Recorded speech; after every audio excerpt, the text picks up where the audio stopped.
Ndaramukije mwese mwizina rya Yesu, ndabaha ikaze muri kino kiganiro c'amasengesho kuri televiziyo Heritage. Ndizera ko meze neza, ndashimira Imana yabanye natwe uyu mwaka wose. Umwaka urarangiye, Imana yaratugiriye neza kuva mu kwezi kwa mbere gushira muri kuno kwezi kwa 12 yitariki ya nyuma irangiza uyu mwaka. Mwene data, ndazi neza ko nawe harimo ibintu byinshi bitandukanye Uhoraho yabanyemo nawe, Uhoraho yakugiriye neza, Uhoraho yarakuneshereje. Rero numva vy'ukuri twofatanya mu gushima Imana, mu kuvuga ineza y'Imana, mu kuvuga ukomera kw'Imana. Reka twese hamwe mu majambo yacu dushimira Imana.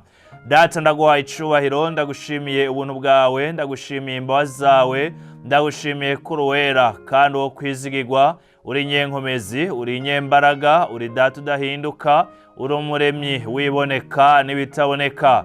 Mana, warakoze, wabanye natwe uyu mwaka wose mwami. Turagushimiye, intambara ntizabuze, ibibazo ntivyabuze, ingorane ntizabuze, ariko warahabaye nk'Imana. Turakweretse uyu mwaka tugiye kumara, tugire neza kandi ushoboze mwami kugira ngo uyu mwaka wundi tuwinjiremwo turi mu bwiza bwawe, turi mu nkomezi zawe, turi mu bushobozi bwawe. Urakoze, ni mu izina ryawe ryera Yesu, amen. Imana ihabwe icubahiro.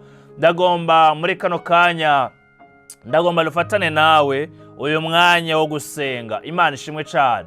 Muri kuno gusenga kwacu ndagomba dufate ibihe bibiri. Igihe ca mbere turagomba kugishimamwo Imana, turagomba kuvugamwo ineza y'Imana, turagomba kuvugamwo ibitandukanye Imana yadukoreye. Igice ca kabiri ndagomba dufata umwanya wo gusengana nawe. Haleluya! Dusengera umwaka tugiye kwinjiramwo. Usengere, ugire ivyo watuyemwo, ugire ivyo uvuzemwo, ugire ivyo ukore ivyo usengeyemwo. Imana ishimwe cyane. Muri kano kanya mbega vy'ukuri nibiki? Hari ikintu ubona Imana yakoze mu ruhande rwawe? Reka twisunga aya majambo dusanga mu gitabo ca Zaburi 124, twumve uko Bibiliya ivuga. Zaburi 124. Abariho duhera, abariho vy'ukuri tuba mu bijanye na kuno gusenga kwacu. Reka dusome, ufise Bibiliya hagufi twosomana n'aya majambo. Haravuga ngo iyaba Uhoraho atari we yari mu ruhande rwacu, naba ariko jewe, naba ariko wewe uvuga. Imana ishimwe cyane. Iyaba Uhoraho atari we yari mu ruhande rwanje, iyaba Uhoraho atari we mu ruhande rwawe, nabe ngo nabe ariko Abisirayeli bavuga ubu. Iyaba Uhoraho atari we yari mu ruhande rwacu, hamwe abantu baduhagurukira baba baratuyongebeje tukibona, hamwe ishavu ryabo ryarurumba kuri twebwe, amazi aba yaraturengeye rwose, isuri iba yararenze ku bugingo bwacu, amazi asuriranya aba yararenze ku bugingo bwacu. Uhoraho ashimagizwe, atadutanze ngo tube inyama z'amenyo yabo. Ubuzima bwacu bukize nk'uko inyoni iva mu mutego w'abatezi. Umutego uracitse, natwe tuvamwo turarokoka. Ugutabagwa kwacu kubonerwa mu izina ry'Uhoraho yaremye ijuru n'isi. Imana ihabwe icubahiro. Ni Zaburi tugiye gusengeramwo muri kino gice ca mbere. Hano hantu turabona uyu mwanditsi w'Izaburi ari we Dawidi, ariko aravuga aya majambo vy'ukuri yumvikanamwo uburinzi bw'Imana, yumvikanamwo gutabaga kw'Imana. Aravuga ngo iyaba Uhoraho atari we yari mu ruhande rwacu, naba ariko Abisirayeli bavuga none. Mwene data, gerageza urabe kuva mu kwezi kwa mbere, urabe ubuzima bwawe, urabe ibitandukanye. Mbega nta hantu ubona ukuboko kw'Imana? Mbega nta mbabazi z'Imana ubona? Uravye uko witwaye, mbega waragororokeye Imana mu rugezo vy'ukuri wumva wo vyishimira? Ni imbabazi z'Imana zonyene zabanye nawe, zabaye hagufi yawe. Haleluya! Mbega ugerageje kuraba amafaranga uhembwa, umushahara wawe, mbega urabona bihuye na depense zawe? Canke urabona mu kuboko kw'Imana Uhoraho yarahabaye, Uhoraho yarakugaburiye, Uhoraho yarakwambitse, Uhoraho yarakurihiye ruwaye, Uhoraho yaragushoboje. Mwene data, nagomba nababwire ngo iyaba Uhoraho atari we yari mu ruhande rwacu, ibintu biba byarakurengeye, amazi aba yarakurengeye. Haleluya! Ibintu biba byaragukomeranye mwene data. Uhoraho rero nashemagizwe. Mu ntambara nyinshi wahuye nazo ntigeze adutanga ngo tube inyama z'amenyo y'abansi bacu. Abadayimoni barahagurutse, abarozi barahagurutse, ibitandukanye byarahagurutse ho kugwanya. Haleluya! Ubuzima ubwabwo bwarakuremereye, ariko Uhoraho nashemagizwe. Yabaye hagufi yacu, yaratugiriye neza, yaratwitayeho, yaragusize utuvuta, yarakurinze kumaramara, yarakurinze agasuzuguro. Mbega n'igiki waburanye Imana muri uyu mwaka wose? Umwaka urarangiye mwene data, hari amashimwe agomba kuba mu mutima wawe, hari amashimwe agomba kududubiza muri wewe. Imana yatugiriye neza. Mbega n'igiki uyu munsi twoyiburanya tuyibwira ngo iki Mana ntaco nabonye? Uza gusanga ibyo yakoze bihambaye gusumba ibyo wari wibaza, gusumba n'ibyo wari witeze. Muri mwebwe ninde yigeze abwira Imana ati Mana uyu mwaka ndagomba uzompe impwemu ziwuhanye n'uyu mwaka wose? Ibi ntiwabisengeye, ibi ntiwabisavye, ibi ntiwabibajije Imana, ariko yarabiguhaye kandi nibyo byari byankenerwa. Burya ibyo wifuza byose ntabwo ari kubishikako utariho, utari muzima, udafite impwemu y'abazima. Ariko Imana mu Mana bwayo yaraguhaye iyo mpwemu yayo ku buntu. Imana idufashe rero. Kenshi hari igihe tuja ngaho tukidodombera Imana. Mana umwaka urarangiye, bya bindi ntiwabimpaye, na bya bindi ntiwabimpaye. Oya mwene data, ugomba kuraba mbega iyi mpwemu nari kuyigura iki? Iyi mpwemu nari kuyikura he? Mbega byo byari gushoboka ntariho, ntahumeka, ntari muzima? Hariho benshi mwangana uyu mwaka barapfuye, bamwe muri bo. Wagiye ku mpanda kangahe? Waherekeje bangahe? Kubera iki bataherekeje wewe? Kubera iki utari kuba mu bantu? Uyu mwaka wari kuwaramize, ariko raba umwaka urarangiye, turi ku itariki rya nyuma y'uyu mwaka. Mwene data, n'igiki uyu munsi wumva? Mbega uracaburanye Imana ku byo itaguhaye? Canke wumva woshima Imana ko yakuzigamye, yaguhaye amagara, nubwo wagwaye warakize, waratabawe, Imana yakugiriye neza.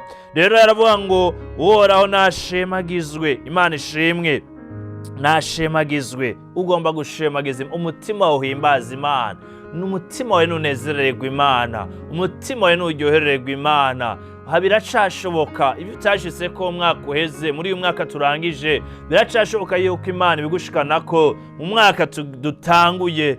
Muri uyu mwaka tugira twinjire mu mwanya mutoyi cyane. Haleluya! Ndagomba winjiremo rero uvuga ngo hari ibyo wakoze Mana, hari ibyo wangiriye neza, hari ibyo ntari niteze, wabanyemo nanje. Birivuga ngo nukwishobora gukora cyane ibirenze iyo dusa n'ibyo twiyumvira. Imana yakoze byinshi, bimwe mu byo twasabye, ariko kandi n'ibyo utasabye. Twabonye neza y'Imana, twabonye gukomera kw'Imana. Abansi baragwiriye, barabaye benshi, kugwanya byaragwiriye, ariko Imana ntiyigeze kurekura, Imana ntiyigeze guheba, Imana ntiyigeze gutanga ngo abansi bawe bakugenza uko bagomba. Ahubwo mu gishingo cy'uko bagirira nabi, Imana yaguteguriye ameza imbere y'abansi bawe. Rero igice cya mbere ndagomba rushima Imana ku by'Imana yadukoreye, ku by'Imana yatugiriyemo neza, ku by'Imana yabanyemo natwe. Igice cya kabiri ndagomba twatura ibyiza. Bibiliya iravuga mu gitabo cya Zaburi 43 umurongo wa 5. Dawidi yavuze ngo, reka naho tuhasome Psalm 43 verset 5.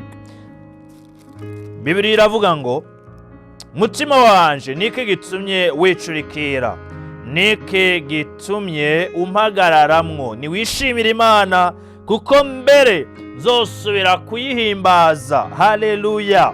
Niyo gakiza ku maso hanje, ni Imana yanje. Wobabajwe n'ibyo utashitse ko uyu mwaka uheze, nezerwa.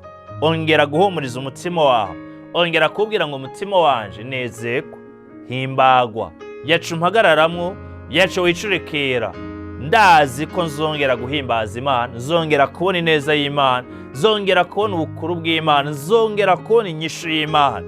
Nivyo ivyo nifuza byose sinabishitseko, ariko ndazi ko uyu mwaka hari ico Imana izokora. Bibiliya iratubwira mu gitabo co guharura, aho Bibiliya ivuga ngo ivyo numvise mwebwe mwivugira nivyo nyene nabakoreye. Mu Guharura 14:28 ivyo numvise mwivugira. Bano bantu bari batewe ubwoba, bari bumva vy'ukuri ico gihugu Imana yabasezerana ntibazogishikamo bivanye n'ibihe bariko barabamwo. Batangura kwidodomba, batangura kuvuga ngo twova dupfira hano n'ibindi byinshi. Ivyo numvise mwivugira mwebwe nyene nivyo nakoreye. Nshuti mwene data, hindura imvugo yawe muri uyu mwaka tugiye gutangura. Watura ibyiza, uvuge gukomera kw'Imana, watura amasezerano y'Imana, watura ibyo wizeye muri uyu mwaka tugiye gutangura. Imana ishimwe. Kura kwidodomba mu kanwa kawe, kura amaganya mu kanwa kawe, kura amaganya mu mutima wawe, hindura ivyiyumviro bipfuye bive muri wewe, ariko uvuge ngo nta kure Imana itonshikana, nta kure habaho Imana itonshikana, kandi nta na kimwe kiriho Imana itogukorera nawe. Hari igihe wibaza ngo ibi ni by'abanaka, ibi vyoshobora banaka, ibi vyoshika ko banaka, ibi ni by'abanaka, ukumva umengo nawe ntivyokunda. Oya, menya so wawe ninde, data ninde. Haleluya. Muri Zaburi haravuga ngo uyu munsi ndakuvyaye urubura bwanje. Turi abana bisumba byose, turi abana ba data ba papa. Uwo rero niwe muremyi iboneka n'itaboneka. Ugomba kwizera, doza kwizera kwawe, kandi watura ibyo wizeye. Ukura amaganya no kekeranya muri wewe, uvuga ati uyu mwaka usengere janvier, usengere février, usengere mars, usengere avril, usengere mai, usengere juin, usengere juillet, août, septembre, octobre, novembre na décembre bya 2026. Yose ayo mezi uyashira mu maboko y'Imana. Rero ndagomba twese hamwe dushima Imana ivy'Imana yadukoreye, ivy'Imana yakoze n'ivyo itakoze, yabiretse mu bw'icobero cayo. Hanyuma wature uyu mwaka, wature mu ivyiza, wature mu girirwa neza n'Imana. Twese hamwe rero reka dushima Imana. Data warakoze, data wagize neza, naco twakuburanye uyu mwaka, wabanye natwe, waratuhaye ibikenewe n'ivyo tutibaza ko bikenewe. Mana warabiduhaye, waduhaye impwemu y'abazima, waduhaye ubwenge, waduhaye kwiyumvira, waduhaye amaguru turatambuka tugeraho twapanze kugenda, waduhaye amaboko ashobora gukora ibi na biriya. Mwami, hari imihezagiro tutigeze twibaza ko waduhaye, ariko kandi ariwo mutahe usumba ivyo twari twibaza. Warakoze rero Mana, watugiriye neza, waraturindiye muri kino gisagara, waraturindiye muri kino gihugu, waratuzigamye Papa, waduhaye ivyankenegwa, waduhaye ivy'umwana w'umuntu Mwami atashobora kuduha, waduhaye ibyo udashobora kugura amafaranga, waduhaye ibyo udashobora kurangura mu isoko. Waratugiriye neza. Haleluya. Mwami Mana, impumeko y'ijuru yakomeje kuba kuri twebwe. Waraturenze intambara twagiye duhura nazo, waraturenze imitego abatezi bagiye badutega, waraturenze imyama umwasi yagiye aturasa, waraturenze Mwami. Mu bugwayi bwacu twabonye udukiza. Haleluya. Mu kuburanirwa twabonye uduserukako, mu gihe cyo gutabwa twabonye urukundo rwawe, mu gihe twanyereye Mwami tukagucumurako twabonye imbabazi zawe. Twarakubonye utaduta, twarakubonye utadutererana, twarakubonye utaduheba. None imitima yacu iranezerewe, waratugiriye neza. Uraduhaye Mwami kurangiza uyu mwaka amahoro, uraduhaye guheza uyu mwaka amahoro. Haleluya. Amajambo yacu ni make kugira ngo tuvuge ineza yawe, amajambo yacu ni make kugira ngo tuvuge ubukuru bwawe, amajambo yacu ni make kugira ngo Mwami duserure ivyo wakoze. Watugiriye neza, warinze imiryango yacu, warinze abacu Mwami, waraturinze, waraturinze, waraturinze, waraturinze Yesu. Turavuze ngo warakoze, watugiriye neza. turagushimiye mwami uduhaye kubona uyu mwaka wundi dutanguye mu masaha make tugiye kwinjiramwo uyu mwaka w'ibihumbi 2026 n'ivyo imitima irashobora kubikibabajwe n'ivyo utabayemo n'ivyo utashitsemwo ariko mwami tugomba kwatura ivyo twizera kuri wewe uri Imana kandi tugihumeka biracashoboka turasenga amezi yose agize uyu mwaka kuva mu kwa mbere itariki ya mbere y'ukwa mbere gushika itariki ya nyuma y'ukwezi kwa 12 mwami Imana y'amezi n'ay'amatariki n'amasaha bigize n'amasegonde ikintu cyose yagize uyu mwaka tugiye kwinjiramwo byose tubishize mu maboko yawe urongera kuturinda no kutuzigama uratuzigamira ibyacu n'abacu mwami wanje Yesu atugeza kuco waturemeye kubamwo birivuga ngo hari ibikorwa byiza wateguye uhereye kuva kera ngo tugenderemwo ivyo wateguye komba mu uyu mwaka wa 2026 Mana urama kubigenderamwo urandinda guhusha akaryo kose urandinda guhisha ubugombe bwawe urandinda guhusha intumbero yawe urandinda kuba kure yawe urandinda kwigwanirira urandinda kwicira inzira ariko Mana urabana nanje ndizera ko atakure na hamwe habaho utonshikana aho uzonshikana aho uzohitamwo kunjana ivyo uzohitamwo kunkoresha mwami Imana nivyo nzoshima kandi nzobinezererwa mwami Imana atugirira neza abatagira akazi mwami urabaha akazi haleluya abivyo vyugaye uravyugurura abinyota y'agakiza yaheze urayibongera abishaka ryaheze uraribongera aho mwete waheze urawubongera haleluya amaso yacu arongera kugoroka twongere kubona ineza yawe mwami Imana ongera ivyizigiro buno bwoko mw'izina Yesu twongere kumatana nawe ukwizera kwacu guhame kandi gushikame ijambo ryawe na muhemu wawe byongere kuturongora uyu mwaka uraturinda ibyago uraturinda amarira uraturinda ibiriyo uraturinda imbaraga z'umwijima uraturinda imitego abatezi bazodutega uragenda utujabutsa mwami uraducira icanza aho mwasi yashize icobo urakoze turagushimiye kubwo uyu mwaka tugiye gutangura izina ryawe mwami niryubahwe ubone ibihe byose mu izina rya Yesu amen. Urabagire neza mugire umwaka mwiza w'ibihumbi 2026 murakoze Yesu abahezagire.